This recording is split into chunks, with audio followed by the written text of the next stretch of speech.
Hello everyone and a warm welcome to Achievers YouTube channel. Very good morning guys. Achievers web के इस current affairs के section में आपका बहुत बहुत स्वागत है। दोस्तों, हम लोग आज की बात की शुरुआत एक ज्ञान की बात से करेंगे। आज की क्या, आगे आने वाली सभी जितने भी दिन होंगे उसकी शुरुआत हम लोग ज्ञान की बात से करेंगे। यूँ तो आप लोग बहुत सारे मोटिवेशनल स्पीकरों को सुनते होंगे, ठीक है, लेकिन आपके जीवन में मोटिवेशन के थोड़े से अलग मायने हैं। वो क्या है कि आपके जीवन में फेल होना परंपरा रहेगी। यदि आप लोग नए नए कंपटीशन की तैयारी में जुटे हो तो अभी आप लोग निराश ना होइएगा, अभी आप लोग बहुत बार फेल होगे। ओके, तो इसलिए डरना नहीं है, इसीलिए आप लोग थोड़ा थोड़ा रोज मोटिवेशन लेते रहिए। ओके, और धीरे धीरे पढ़ते रहिए, ठीक है। और हाँ, किसी को देखकर जलना नहीं है कि इतना क्यों पढ़ रहा है, हम नहीं पढ़ रहे हैं। जितना आपसे हो सके आप अपनी कोशिश में लगते रहिए। आज तक आप लोगों ने कभी देखा है कि बाज को देखकर चिड़िया जल रही है? नहीं ना। चलिए हम लोग एक छोटी सी कविता के साथ शुरुआत करेंगे आज की सेशन का। ओके, हरिवंश राय बच्चन जी का एक कविता है। देखिए, ये कविता आप लोगों ने बहुत बार सुना होगा। नन्ही चींटी जब दाना लेकर चलती है, ठीक है, सब आपके लिए ही है। आप अपने आँख को बंद कर एक बार सोच लोगे तो सब आप पर फिट बैठेगा, ठीक है। चढ़ती दीवारों पर बार बार फिसलती है, मन का विश्वास रगों में साहस भरता है। चढ़कर गिरना गिरकर चढ़ना न अखरता है, आखिर उसकी मेहनत बेकार नहीं होती और कोशिश करने वालों की कभी हार नहीं होती। ठीक है दोस्तों, तो आप लोग थोड़ा थोड़ा कोशिश करते रहिए, बाकी आप लोग सफल हो ही जाओगे, बस लगे रहो। ओके, तो ठीक है, तो आज तारीख है 6 फरवरी। हम लोग आज के करंट अफेयर्स को देखते हैं जितने भी महत्वपूर्ण होगा। और एक रिक्वेस्ट उन लोगों से जो हमारे चैनल पर नए हैं, प्लीज़ चैनल को जल्दी से सब्सक्राइब कर लीजिए और बेल आइकन को भी दबा लीजिए। ओके, और अब तक आप लोगों ने वीडियो को लाइक जरूर कर लिया होगा, ठीक है। तो चलिए हम लोग बढ़ते हैं अपने पहले प्रश्न की ओर। पहला प्रश्न है हमारा कि हाल ही में किस राज्य के पर्यटन विभाग द्वारा 6 क्षेत्रों में मिनी उत्सव आयोजित किया जा रहा है? Recently which tourism department is organising mini festival in 6 regions. तो महाराष्ट्र की सरकार द्वारा पर्यटन विभाग में 6 क्षेत्रों में मिनी उत्सव का आयोजन किया जा रहा है, ठीक है। और ये किन किन क्षेत्रों में करेगा ये देख लीजिए आप एक बार। कोंकण, पुणे, नासिक, औरंगाबाद, अमरावती और नागपुर में फरवरी और मार्च 2021 में 20 मिनट का उत्सव का आयोजन करेगा ताकि क्षेत्र को बढ़ावा दिया जा सके। ओके, ठीक है। राज्य पर्यटन विभाग ने इस कार्यक्रम के आयोजन के लिए रुपया 16 करोड़ आवंटित किया है। ये आपके लिए इंपॉर्टेंट नहीं है, बस आप लोग ये ध्यान रखोगे कि किस राज्य सरकार द्वारा पर्यटन विभाग के क्षेत्र में 6 मिनी उत्सव का आयोजन किया जा रहा है। तो किसके द्वारा? महाराष्ट्र के द्वारा, ठीक है। काफ़ी इजी सा प्रश्न था। अभी क्या चल रहा है देश में उसके बारे में आप लोग जानते रहिए। हम लोग अगले प्रश्न को तब तक देख लेते हैं कि हाल ही में किस देश का 73वां स्वतंत्रता दिवस मनाया गया है? Which countries 73rd independent day has been celebrated recently. तो हाल फिलहाल में श्रीलंका का 73वां स्वतंत्रता दिवस मनाया गया है। श्रीलंका का कब मनाया जाता है इसके बारे में आप लोग जान लीजिए। तो 4 फरवरी 2021 को कोलंबो में प्रतिष्ठित इंडिपेंडेंस स्क्वायर में। ये सारा आपके लिए इंपॉर्टेंट नहीं है, बस आप लोग ये जानो कि 4 फरवरी 1948 को इसकी स्वतंत्रता मिली थी, ठीक है। कब, कहाँ से? सिलोन से। ओके, और हाँ, 1947 में इसका संविधान लागू हुआ था, ठीक है। किसका? श्रीलंका की बात कर रहा हूँ। इसे आज़ादी कब मिली थी? 4 फरवरी 1948 को। तो आप लोग मैथ में अच्छे हो गए, काउंट कर लो कि अब कितने साल हुए हैं। तो 71वां साल हुआ है। मतलब 4 फरवरी को श्रीलंका हर एक वर्ष क्या मनाता है? अपना स्वतंत्रता दिवस मनाता है, उसी प्रकार जिस प्रकार हम लोग 15 अगस्त को मनाते हैं, ठीक है। चलिए अगले प्रश्न को हम लोग देख लेते हैं कि हाल ही में किसके द्वारा विश्व में अपनी तरह का पहला फ्यूचरिस्टिक हाई एल्टीट्यूड छद्म उपग्रह विकसित किया जा रहा है, ठीक है। Recently, the first of its kind in the world futuristic high altitude pseudo satellite is being developed by whom? तो HAL का नाम आप लोगों ने सुना होगा, हिंदुस्तान एरोनॉटिक्स लिमिटेड, ठीक है।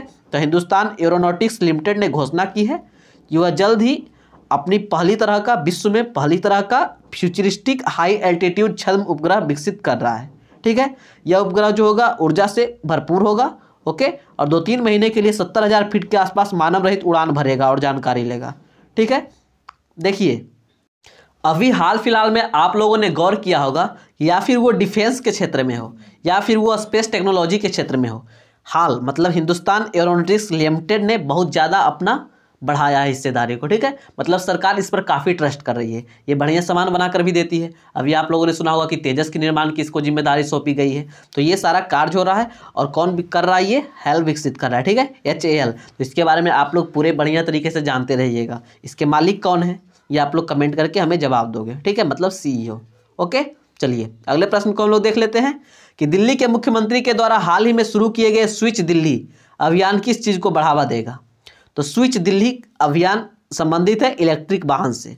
और जैसा कि आपको पता चल रहा है स्विच दिल्ली के नाम से ही कि यह किस केंद्र शासित क्षेत्र या किस प्रदेश में लॉन्च किया गया है, तो दिल्ली में। किनके द्वारा? अरविंद केजरीवाल के द्वारा।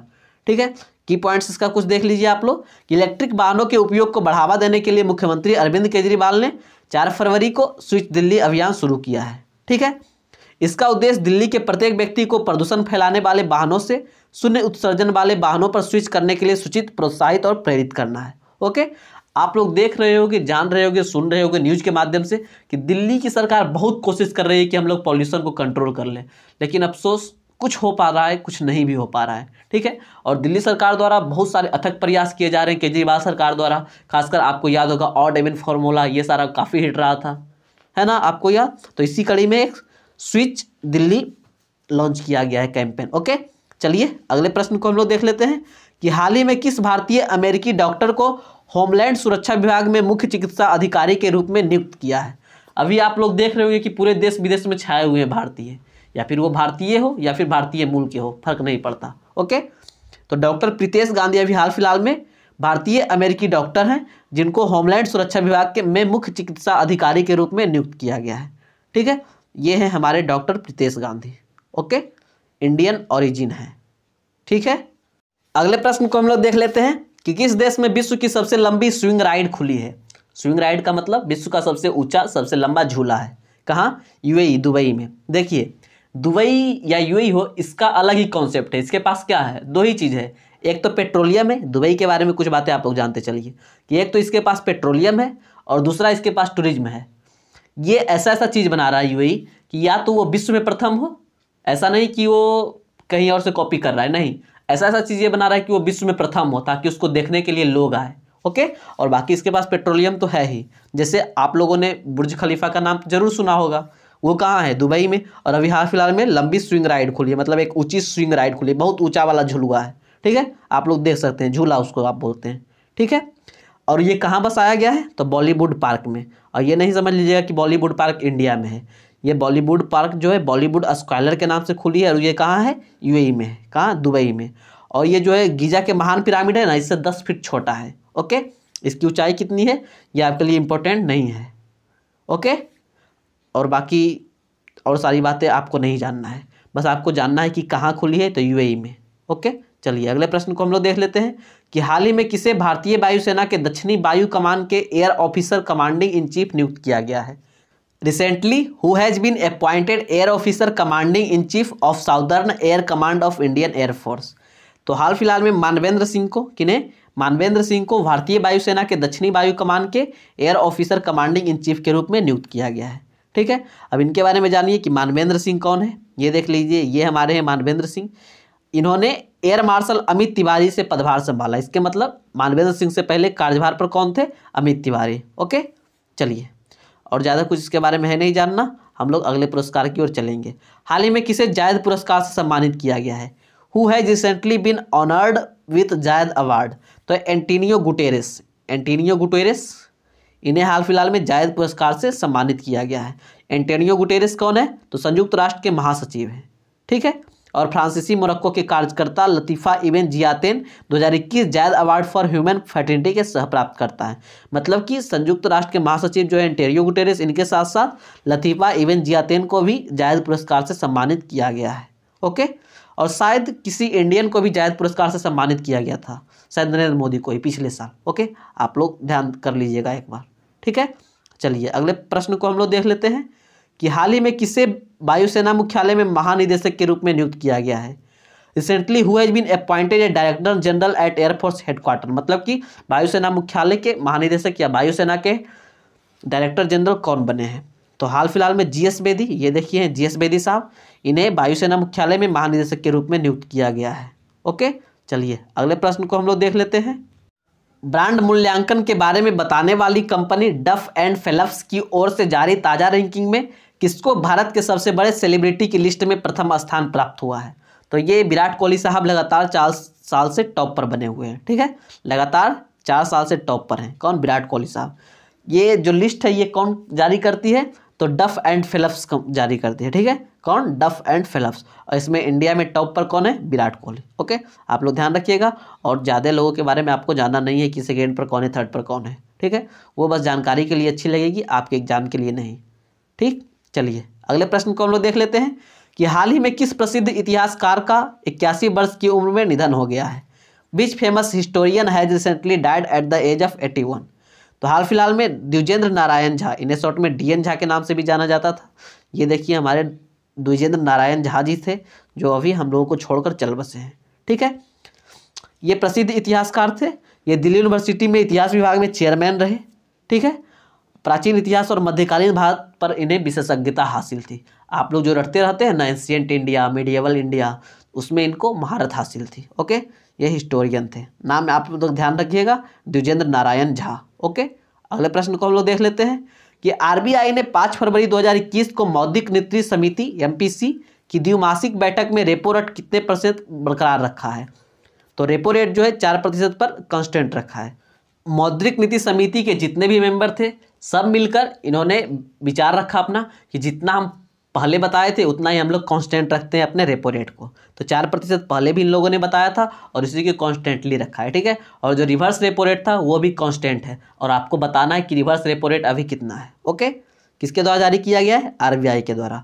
और रेपो रेट कितना रखा गया है? 4%। हाँ, एक हिंट में भले आप लोगों को दूंगा कि रिवर्स रेपो रेट जो होता है हमेशा रेपो रेट से कम होता है। ओके, और बाकी रेपो रेट क्या होती है, रिवर्स रेपो रेट क्या होती है, इसके बारे में आपको बहुत बार बताया गया है, ठीक है। अगले प्रश्न को हम लोग देख लेते हैं। अगला प्रश्न हमारा है कि हाल ही में किस देश ने परमाणु क्षमता से लैस सतह से सतह पर मार करने वाली बैलिस्टिक मिसाइल गजनबी का सफल परीक्षण किया? गजनबी से आप लोग अफगानिस्तान मत चले जाना, ठीक है। पाकिस्तान ने, किसने? पाकिस्तान ने एक मिसाइल का परीक्षण किया है जिसका नाम है गजनबी, और यह सरफेस टू सरफेस मतलब सतह से सतह मार करती है, ठीक है। और चूंकि इसके बारे में हमें और ज़्यादा जानना है नहीं, बस आप लोग गजनबी नाम से ध्यान रखो। यदि ये पूछ दिया गलती से भी एग्जाम में तो आपसे बन ही जाएगा। यदि आप लोग ये सोच रहे होगे कि आपको इतना भरोसा कैसे है कि मुझसे बन ही जाएगा, तो आपको अपने आप पर भरोसा रहे चाहे नहीं, मुझे 100% यकीन है कि आप लोग यदि ध्यान से देखोगे तो पक्का बनेगा, ठीक है। तो पाकिस्तान ने हाल फिलहाल में एक बैलिस्टिक मिसाइल लॉन्च किया जिसका नाम है गजनबी, और जो सरफेस से सरफेस मार करता है, ठीक है। अगले प्रश्न को हम लोग देख लेते हैं कि किस देश ने भारत के साथ बॉन्ड को मजबूत करने के लिए दिल्ली के एक अस्पताल को उच्च स्तरीय चिकित्सा आपूर्ति और उपकरण दान किए हैं? Which country has donated high-end medical supplies and equipment to a Delhi hospital to strengthen the bond with India? तो हाल फिलहाल में इजराइल ने, देखिए इजराइल के साथ क्या हुआ था आपको पता होगा। कुछ दिन पहले आपको एक घटना सुनाई दे रही होगी, 26 जनवरी के बाद ये एक बॉम्ब ब्लास्ट हो गया था इजराइल के जो एम्बेसी था ना उसके सामने, मतलब जो राजदूत जहाँ रहते हैं उसके सामने, ठीक है। तो इजराइल कहा देखो भाई इससे कोई डरने की बात है नहीं, हमारा और इंडिया के बीच कोई दिक्कत नहीं है। और ये लोग जो, हाँ, और एक बात और हुआ था, ये जो बॉम्ब का घटना हुआ था उसमें एक और नया आतंकी संगठन का नाम आ रहा था। ये अभी नया है, ठीक है, नया संगठन है, अभी आप लोगों ने इसका नाम भी नहीं सुना होगा। जैसे मोहम्मद नहीं है, कुछ और करके, मुझे ध्यान नहीं आ रहा है, ठीक है। तो इजराइल बोला कि चलो इससे हमें कोई दिक्कत नहीं है, हमें इंडिया के साथ अपने संबंध जो है मजबूत रखना है। ओके, तो इसीलिए इसको दिखाते हुए कि कैसे लोग मानेंगे कि मजबूत है, मैं हिला नहीं, तो उन्होंने दिल्ली के एक अस्पताल को, उस अस्पताल का नाम भी नीचे लिखा हुआ है, हाँ, प्रीमस सुपर स्पेशलिटी अस्पताल है, ठीक है। इस अस्पताल में बहुत सारे उपकरण दान दिए हैं, वो भी हाई लेवल का। ओके, ये बात हुई।